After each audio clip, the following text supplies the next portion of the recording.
Comienza con la presentación de José Perilla. Voy a presentarlo a José. José es magíster en musicología por la Universidad Nacional de Colombia, investigador en el Archivo Sonoro de la Radio Nacional de Colombia. Actualmente es coordinador del proyecto Radio Nacional de Colombia 80 años para esta misma radio. A su cargo ha tenido la investigación y producción de publicaciones discográficas de carácter documental, así como numerosos escritos tanto informales como académicos relacionados con historia musical, social y cultural de Colombia, entre muchos otros temas. Lo que va a presentar hoy se titula Gentil Montaña, Cosmopolitismo en las bases de un ícono nacional. José. Bueno, muchas gracias. Ahí entonces están viendo la presentación y me escuchan bien, ¿sí? ¿Oye? ¿Aló, aló? Sí, sí. Ah, ok, listo. Bueno, muy bien. Muchas gracias. Estoy muy feliz de presentar el caso de Gentil Montaña nuevamente. Así que bueno, voy a leer mi presentación. El reconocimiento que el guitarrista Gentil Montaña tiene como ícono nacional colombiano se debe en buena medida al hecho de haber llevado la música popular colombiana llamada andina al ámbito de la guitarra clásica. Así, por ejemplo, en 1983, cuando la imagen de Gentil Montaña se había ya consolidado, en una nota biográfica fue denominado como intérprete del arte universal. Y se argumentó allí, abro comillas, no se limitó a los clásicos Gentil Montaña, la música popular colombiana adquiere en su guitarra acentos universales. Esta frase alberga dos problemáticas. Por un lado, está implícita una jerarquización donde la música popular se legitima en la medida que se modifica y alcanza ese estatus de universal, entre comillas.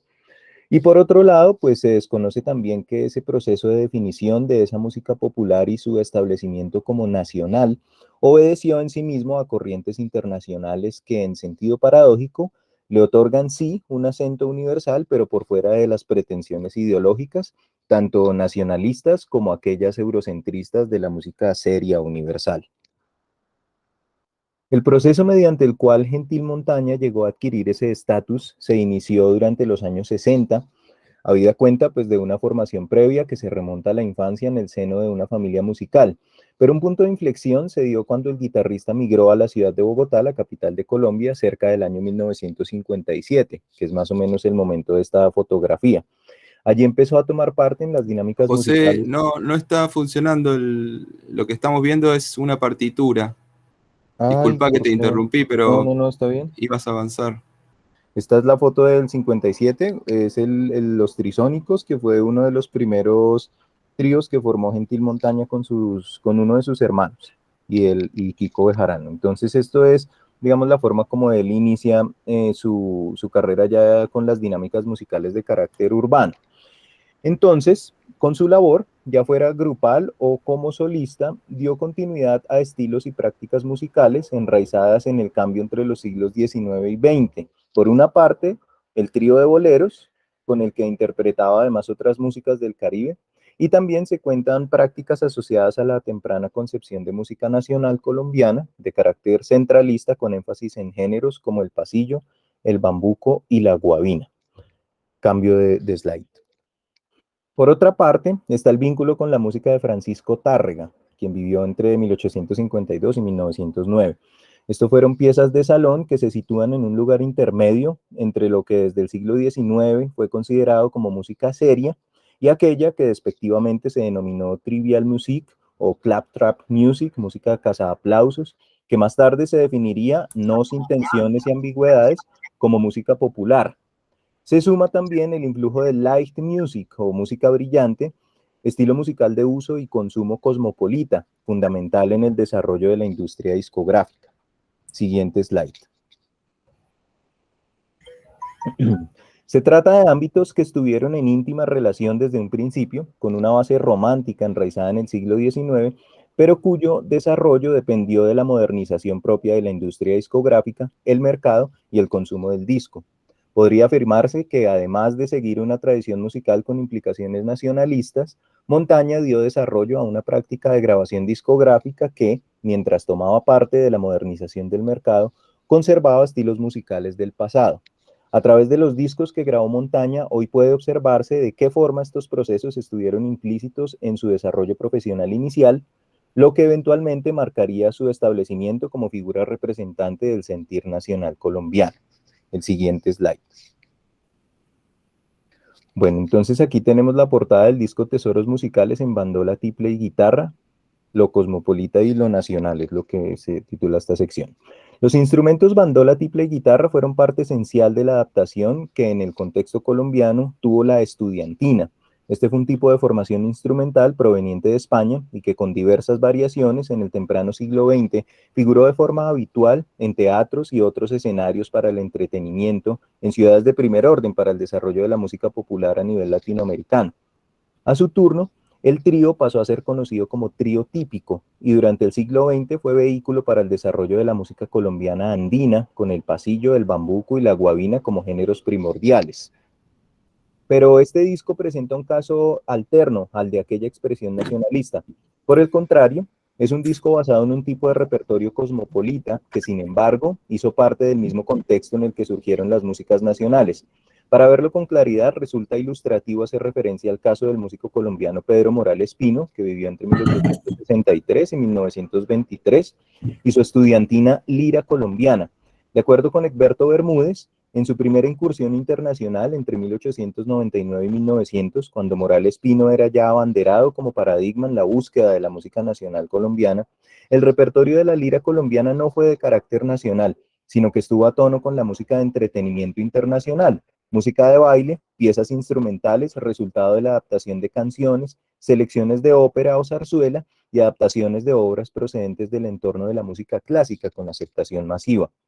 Varios de estos componentes conforman lo que desde el temprano siglo XIX empezó a ser concebido por la crítica de diversas ciudades europeas como light music. El disco Tesoros Musicales responde a dichas características. Se trata de un conjunto de 8 obras escritas en su mayoría durante la primera década del siglo XX y que alcanzaron inmensa popularidad a través de la partitura, diversas adaptaciones y la grabación. Al lado de varios valses se encuentran extractos cortos de ballet, un minueto y 2 piezas producto de la herencia hispanista post-romántica del siglo XIX que influyó ampliamente en el escenario latinoamericano. En relación con los discos que se verán más adelante, es pertinente destacar la figura de Ernesto Lecuona en ese tipo de repertorio. En conjunto, las obras incluidas en Tesoros Musicales tuvieron en común el vínculo con patrones rítmicos asociados a la danza, un carácter melódico sobresaliente, cantable cuando no orientado al virtuosismo, elementos que continuaron captando la atención popular durante el siglo XX en diversas ciudades de América y Europa. El marco en que Montaña inició su carrera se caracterizó por conservar ese gusto y los valores asociados. La incursión que tuvo en el ámbito de la guitarra clásica con los discos Gentil Montaña y su guitarra del 64 y Gentil Montaña volumen 2 del 65 apunta en la misma dirección. Siguiente slide. Los 2 discos iniciales de Montaña como solista del instrumento estuvieron enfocados principalmente en la adaptación para guitarra de canciones o piezas instrumentales de carácter nacional, tanto colombianas como de otros lugares de América Latina, escritas o grabadas originalmente durante los años 20, 30 y 40. De nuevo, allí se encuentra Lecuona. Asimismo, se incluyeron algunas obras cortas de Montaña con características estilísticas afines a aquellas adaptaciones, unas y otras fueron a su vez unas y otras fueron a su vez afines a un tercer componente del repertorio, piezas de salón escritas a finales del siglo XIX por Francisco Tárrega, basadas en géneros del consumo internacional como el vals o la polka, e incorporadas al canon de la guitarra clásica. Es evidente en las carátulas la aspiración por la sala de concierto seria y canonizante, pero se hace a partir de la música popular urbana por medio de la adaptación renovadora de una obra de grata recordación, lo cual acerca a Montaña con ciertos parámetros del light music y posteriormente lo que sería conocido como easy listening. De acuerdo con Derek Scott, es posible diferenciar estos 2 tipos de música en el sentido que el término light music voy a leer su cita en inglés, is restricted to music that relates more closely to Western classical tradition. No obstante, renglón seguido, la investigadora aclara, there are of course inevitable overlaps. De manera general puede decirse que light music dio paso y se incluyó en la posterior denominación easy listening. La cercanía de Montaña con estos estilos internacionales es evidente con la inclusión de la Rapsodia sueca de Hugo Alfvén en su primer disco. Siguiente slide.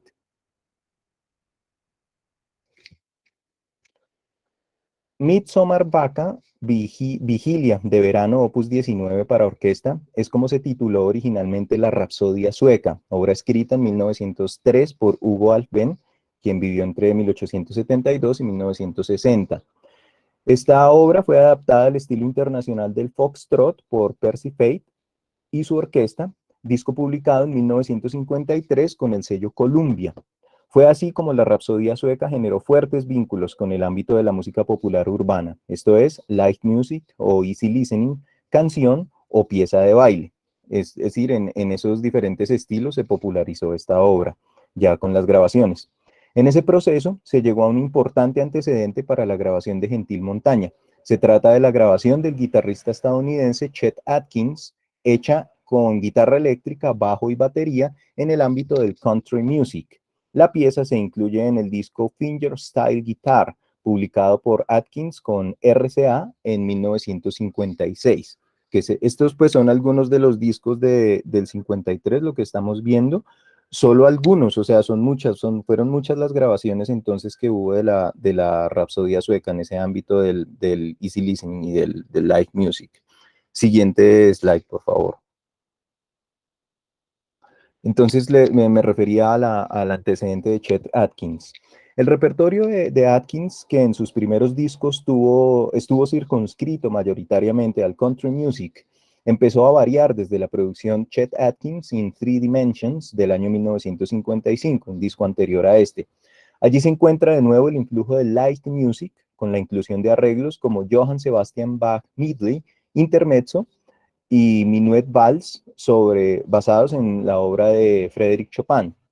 Esta línea continuó entonces con el disco Fingerstyle Guitar, que incluyó las piezas Petit Vals de Francisco Tárrega, o Adelita, conocido también, Gavota en Re de François Gosset, el Vals en La bemol de Johannes Brahms y Malagueña, de nuevo allí presente Ernesto Lecuona. En ese marco se incluyó entonces la Rapsodia sueca, y bueno, pues la similitud en los aspectos de los arreglos sugiere un influjo directo. El siguiente slide. Ah, bueno, aquí es el audio. Bueno, esta es la de Chet Atkins, la versión de Chet Atkins.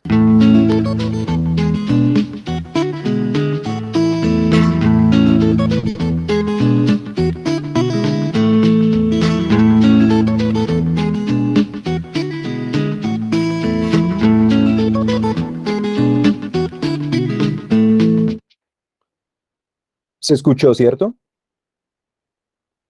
Sí, perfecto. Ok, ahora viene la versión de Gentil Montaña.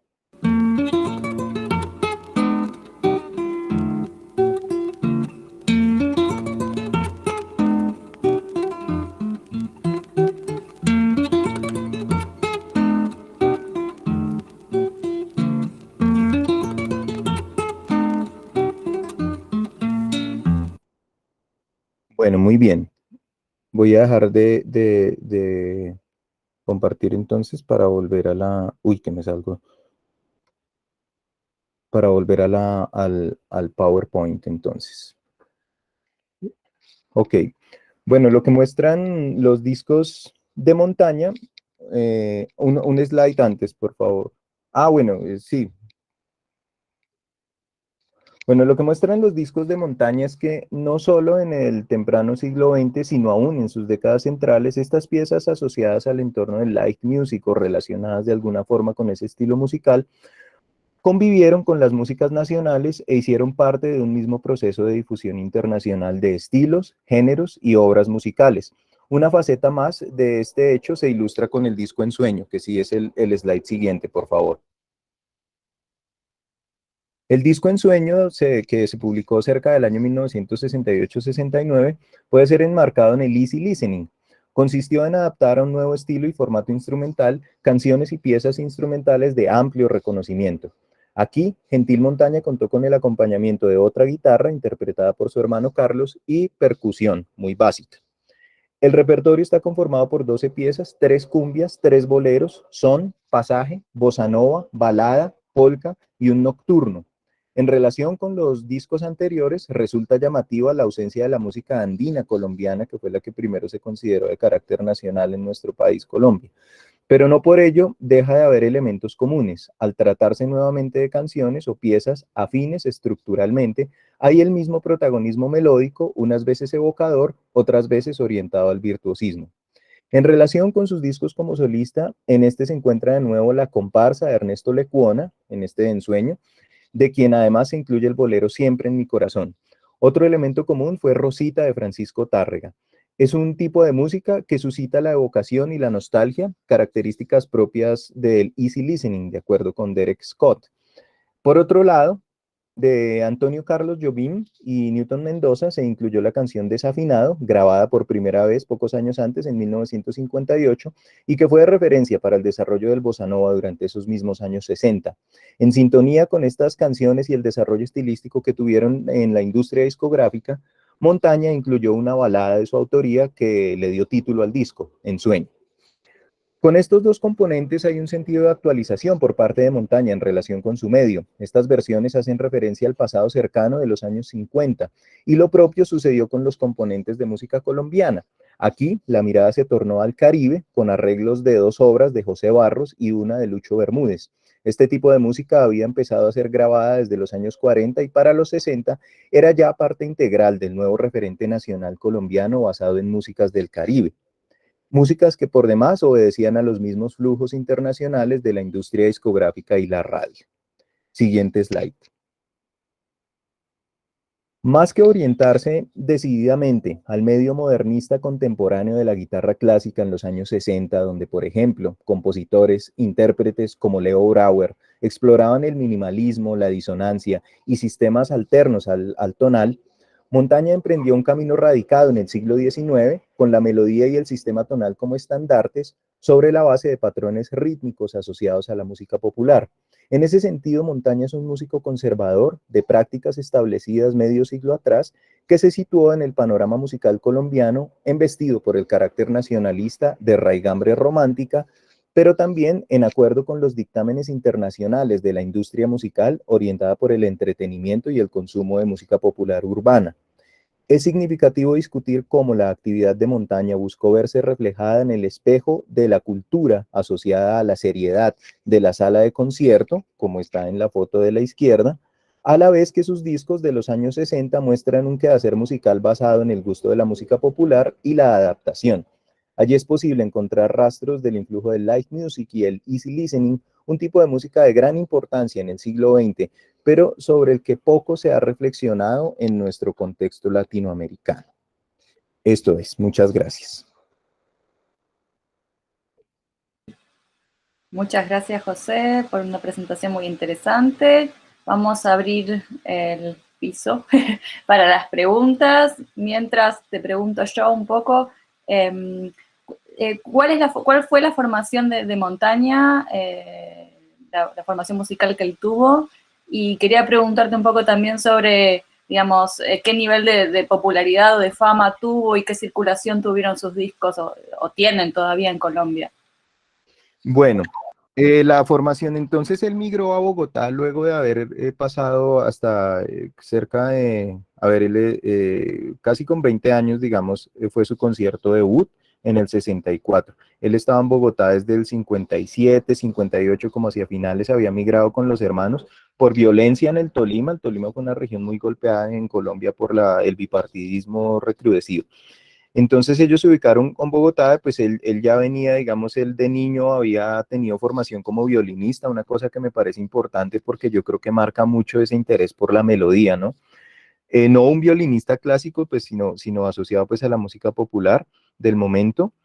Y ya en Bogotá pues empezó su actividad como tríos y en un bar conoció a un cantante español que le dijo, existe la guitarra clásica, lo puso en contacto con discos de Narciso Yepes y de Andrés Segovia, y luego él entró en contacto con un guitarrista, bueno, en realidad es un chelista de profesión, guitarrista por afición muy importante que hubo en Bogotá, que fue Daniel Vaquero. Él era chelista de la Orquesta Sinfónica de Colombia, Y él entonces le enseñó algunos rudimentos de la guitarra clásica que yo creo que fueron las bases para su primer disco, que fue el disco que Gentil Montaña y su guitarra, donde hay pues algunas canciones, sobre todo canciones nacionales de los años 30 adaptadas para guitarra clásica, que él adaptó, un par de estudios ya de su autoría, y todo ese repertorio de Tárrega, ¿no? Que es como ese canon temprano del siglo XX, sobre el cual se empezó a modernizar la guitarra.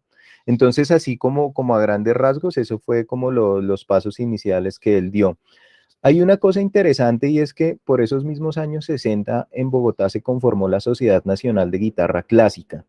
Fueron algunos guitarristas pues interesados también en el desarrollo que se estaba viviendo a nivel internacional, con unos reglamentos muy estrictos, entonces en sus reuniones no se podía tomar y todo ellos tenían como muy enfocados en esa, ¿cómo se dice? En ese ámbito, digamos, de serio de la música, o sea, digamos, con ese interés de algo serio. Gentil Montaña no se acercó mucho a esa sociedad, él estaba más en vínculo con el mundo del entretenimiento y el mundo nocturno en Bogotá, del que pues eventualmente también tomó distancia, pero digamos que él sí fue una cosa mucho más híbrida en ese sentido. Muchas gracias. ¿Tenemos alguna otra pregunta? Si no, sigo yo preguntando. Te quería preguntar un poco, y entonces el repertorio, cuando hablas de lo nacional, hay una distinción, porque mencionaste bambuco, pasillos, no conozco tanto el repertorio colombiano, pero hay como distintos repertorios entre lo que es nacional, lo que es música popular, lo que es música folclórica, o todo es un poco lo mismo, y cómo, digamos, participa esto en los repertorios que Montaña tocaba. Bueno, digamos que las polémicas en torno a la música nacional en Colombia se dieron desde finales del siglo XIX, pero muy marcado ya en la segunda década del siglo XX, segundas y terceras décadas del siglo XX. El referente bibliográfico claro es el libro de Jaime Cortés de la música nacional popular colombiana. En la colección Mundo al Día, cubre del 1924 al 38. Ahí, digamos, esa polémica fue muy fuerte entre aquellos que consideraban entonces una música urbana, heredera, digamos, de la música de salón europea y de toda esta tendencia que es lo que se empezó a considerar ya desde el siglo XIX como light music. Esta música, pues, como todavía no se usaba el término de música popular, pero como que empezaba a configurarse un poco así. Y aquellos otros que consideraban, pues que esto era una música con muchos, resultado de muchos flujos internacionales, que es el caso del compositor Guillermo Uribe Holguín. Entonces, digamos que no se comían entero ese cuento del sentir nacional que imaginaba un poco, idealizaba al entorno campesino y el entorno rural, basados entonces en músicas que habían tenido un desarrollo urbano. Entonces allí, digamos, esa incongruencia suscitó bastantes polémicas. Yo pienso pues que el medio colombiano fue más proclive a ese sentir nacional romántico y un poco a creerse la historia de la idealización campesina, y es lo que posteriormente uno encuentra en las portadas de los discos de música andina colombiana. Esos géneros entonces que fueron el objeto de esas discusiones fueron géneros de la zona central del país, de la zona andina, por lo que pues allí tiene la proyección, se le llama andina por lo que allí tiene la proyección la cordillera que cruza todo el continente. Bogotá pues fue muy importante en ese sentido, Medellín. Y esto, Medellín precisamente fue ya entrado el siglo XX, digamos por estos mismos años 60, un centro industrial muy importante donde se radicó en gran medida también el desarrollo de la industria discográfica. Entonces ese tipo de repertorio y ese tipo de ideología empezó a encaminarse muy fuerte también en la industria. Hago referencia de nuevo pues con ese tipo de portadas que muestran al campesino, que muestran digamos las casas viejas, y siempre hay como una referencia a lo viejo, a lo anterior, a ese mundo de antes idealizado y romantizado. Mm, pero pues que en realidad estaba siendo parte de una industria pues urbana súper fuerte, que fue la industria discográfica, que por esos mismos años pues también empezó a fijarse en las músicas del Caribe, ¿no? Pues el resultado, digamos, de las grabaciones que hizo en Argentina Lucho Bermúdez, Eduardo Armani, digamos, la colaboración que tuvo allí con Eduardo Armani desde los años 40, pues fueron cosas que influyeron rápidamente y que digamos que se acoplaron muy bien al desarrollo que venía teniendo la industria. Entonces, un poco estos años son de cambio en esa concepción nacional colombiana entre lo que fue la música andina romántica muy hispanista y lo que empezó a hacer ya también esta otra música caribeña, que de todas formas pues también estaban marcadas en esos cánones de conjuntos instrumentales también internacionales, ¿no? Que ya venían en desarrollo. Tenemos algunas preguntas en el chat, así que te las replico. Marina Carrillo pregunta, ¿desde cuándo puedes considerar su legitimación en el ámbito académico? Si es que lo tuvo, en realidad. Bueno, Gentil Montaña, hay un momento, yo hablé con el hermano, con Carlos, hay un momento en el que Gentil, ellos se iban a ir de gira con una cantante puertorriqueña muy importante como trío. Y Gentil canceló la gira, él dijo, no, yo ya no le jalo a esto, yo soy guitarrista clásico. Entonces, eso sucedió hacia principios de los años 70. En ese momento se establece el concurso internacional de guitarra Lirio Díaz. Gentil Montaña va a participar en el 75 y ocupa el tercer lugar. Yo creo que esos son momentos como claves en los que él empieza a ser reconocido, pues además de este par de discos del 64, pero ahí digamos que tengo unas consideraciones un poco distintas, es un poco más ambiguo el asunto allí. No, digamos que hay dos discos iniciales, los que les mostré allí, pero el tercero ya es más de easy listening. Parecer, digamos, si uno se pone a mirar las dinámicas de la industria discográfica, pareciera ser que de pronto esos dos discos iniciales no les fue muy bien económicamente, o sea, comercialmente, y por eso quizá haya sido la grabación del tercer disco ya como solista en Sueño, pues digamos donde él se presenta como guitarrista, la portada ya es una cosa completamente distinta y esto, y esa faceta de guitarrista solista de corbatín y sentado en el escenario, pues no se vuelve a ver. Eso digamos, lo digo muy en el terreno especulativo. Pero lo que sí, pues digamos, es factible es que él entonces migró a España luego de haber ganado el concurso, de haber ocupado el tercer lugar en el Alirio Díaz. Él migró a España con la esperanza de continuar sus estudios de guitarra clásica. Lo que pasa es que no lo logró. Y entonces en España no le fue muy bien, luego pasó a Francia y allí en Francia continuó trabajando en el mismo entorno que había estado trabajando acá en Colombia, que era el entretenimiento nocturno. Entonces, de alguna forma ahí hay como una suerte de frustración, pues frustración, digámoslo, de ese camino, pues seguramente Gentil Montaña era muy feliz allá, y allá encontró a una hija de Agustín Barrios Mangoré, que entonces de la mano de ella y pues digamos de una cierta capacidad de gestión que tenía, grabó un disco en Francia dedicado a la obra de Agustín Barrios Mangoré, que se publicó ya hacia finales de los 70, en un momento que Agustín Barrios empezaba a ser reconocido, pues en el entorno de la guitarra clásica, como hubo como un reconocimiento, y entonces John Williams, el gran guitarrista, grabó también por esos mismos años un disco dedicado a Mangoré, y de alguna manera entonces Gentil Montaña empieza a ubicarse en ese entorno ya internacional, digamos, con un mediano reconocimiento. Pero realmente en el entorno colombiano, el reconocido, digamos, la consolidación de esa figura sucede cuando él regresa entonces de Europa hacia finales de los 70, principios de los 80, y pues ya regresar de Europa, digamos que la narrativa que se construye pues es de una figura de referencia, ¿no? O sea, es como un poco también seguir viéndose reflejado en ese espejo eurocentrista. Eso afectó de manera positiva el reconocimiento de Gentil Montaña. Él empieza a componer más, digamos, más juiciosamente sus suites para guitarra clásica, y viene entonces la publicación de la suite número 2 que incluye un porro, que eso fue una gran novedad en la guitarra clásica y hoy sigue siendo la pieza más reconocida y más interpretada a nivel internacional de Gentil Montaña, o sea, como que fue el hit pues de Gentil en ese momento. Y ya pues entonces en esos años 80 se consolida él pues ya en el medio colombiano con esa figura. Tenemos un par de preguntas más. Graciela Murria Cota dice, qué interesante cómo las redes contextuales van condicionando la vida musical de Montaña, todo esto que narraste ahora. Te hago estas dos últimas preguntas y así pasamos a la siguiente ponencia. Graciela Balbuena pregunta, dice, en tu estudio... se me fue, un momento. En tu estudio abarcas algo sobre el impacto que tuvo la obra compositiva de Montaña en el contexto educativo, social o cultural en Colombia. Esta primera pregunta, y ahora te hago la segunda, dice Marco Armelino, ¿hay trabajos que compilan su música original en partituras y su discografía? Bueno, las partituras, bueno, voy primero con la primera pregunta del impacto educativo. Bueno, yo por experiencia personal sé que sí, pero en mi estudio yo todavía no he abarcado eso. Digamos que yo estoy concentrado aún en estos discos iniciales, en entender un poco esos orígenes de Gentil Montaña.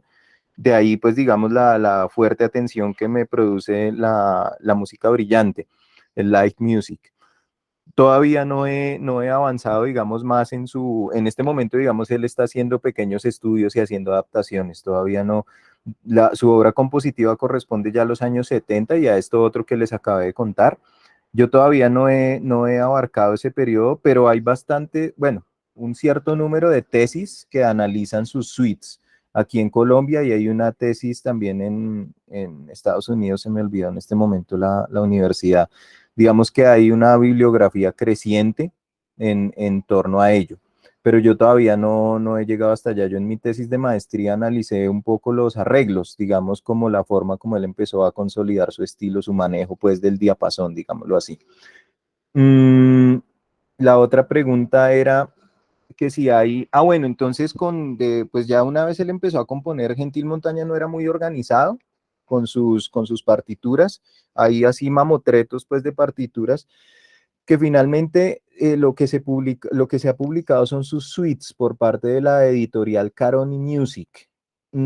Estas relaciones allí con Caroni han sido un poco extrañas en cuanto a derechos de autor, lo que ha dificultado la publicación de las obras de Gentil Montaña. Y hubo como una suerte de contrato allí de arreglo, entonces que Caroni como que era algo así como dueño de todo, pues mejor dicho, entonces no se podían hacer publicaciones de otras obras de él, incluso distintas a las que ya estaban allí publicadas. Y bueno, pues es un asunto que se ha complicado un poco, digamos que ya no sé en qué irá el asunto, pero hasta hace unos años estaba un poco complicado el asunto de la publicación, pero sí, o sea, son muchas las obras que se tienen en manuscrito y estas cosas de Gentil Montaña, muchas también las que se han perdido, porque él no fue muy ordenado con eso, desafortunadamente. Pero pues esperamos que en el futuro pues sí se pueda publicar mucho más. Por el momento, pues lo que se ha publicado por parte de Caroni son sus 4 suites, que también pues han contado con grabaciones a nivel internacional. Eduardo Fernández, por ejemplo, en los años 90 grabó una de las suites y yo creo que eso también fue muy importante para la consolidación de Gentil Montaña. Y pues precisamente allí la imagen inicial de mi presentación, que fue la portada en la revista Classical Guitar, que también pues es un referente internacional muy importante. Entonces eso, digamos, en relación con las partituras y la obra de Gentil Montaña, pero pues sí, cada vez como que se va investigando más. Sí, acá en los comentarios, después si podés seguir el chat, hay cosas muy interesantes. Marina Carrillo comenta que en la Universidad de Uncuyo hay una tesis sobre Gentil Montaña a cargo de Heiler Carabalí, así que interesante para leer. Silvina Mancilla ha comentado también, ha compartido un link sobre música colombiana. José, súper interesante tu charla, muchísimas gracias. Bueno, damos cierre a esta sesión, ahora hay una pausa y en unos 25 minutos seguimos con el Congreso. Muchas gracias a todos por estar acá.